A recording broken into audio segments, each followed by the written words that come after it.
How to run your numbers the right way on your investment property. When a novice investors run their numbers on their rental property, they only look at four categories, and that's usually mortgage, property tax, insurance, and utilities. Now, depending on your style of investing, whether you're shooting for capital appreciation or cash flow, the outcome could be a little bit different. Now, stick around for a minute and I will explain to you what I mean. Hey, thinking about investing in real estate in 2025 but don't know where to start? Confused whether a condo, multifamily, or student rental makes sense in today's climate? Or perhaps not sure how to run the numbers to see if it's a good investment?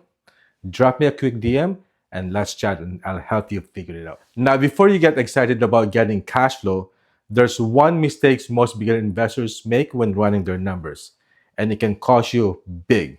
So today, I'm going to show you exactly how to run the numbers the right way on your investment property. Most novice investors only look at four categories when they're calculating if a property will make money or will cash flow, and that is your traditional mortgage, property tax, utilities, and insurance. And then they assume anything left over is pure profit. And this is where many novice investors trip. So here's how you should actually run your numbers for a rental property. Aside from basic mortgage, property tax, utilities, and insurance, you should also consider one, property management. If you're hiring a property manager, include that cost in your calculations. Even if you plan to self-manage, consider the time and effort required. It's money too. Second, repair and maintenance.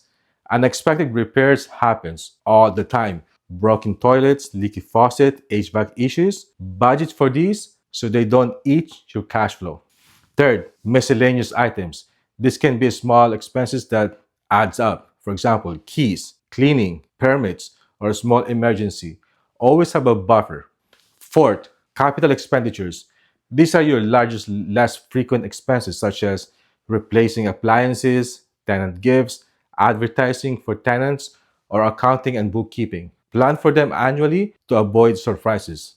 And last but not least, vacancy rate. Always plan and account for potential vacancy. Your property might not always be rented 100% of the time, so make sure you have enough money to set aside to cover periods without tenants. You'll be surprised how many investors overlook vacancy and their pro forma, only to get hit with negative cash flow on their balance sheets. To calculate vacancy rate, divide the numbers of vacant months by 12 months in a year and multiply that number by 100 to get a percentage number. For example, if your property is vacant for 2 months in a year, that's 2 months divided by 12 months in a year, multiplied by 100, and that will give you a 16.7% vacancy. This percentage number should be included and accounted for in your expense calculations. Vacancy planning is especially important for student rentals, where turnover is higher due to school semesters.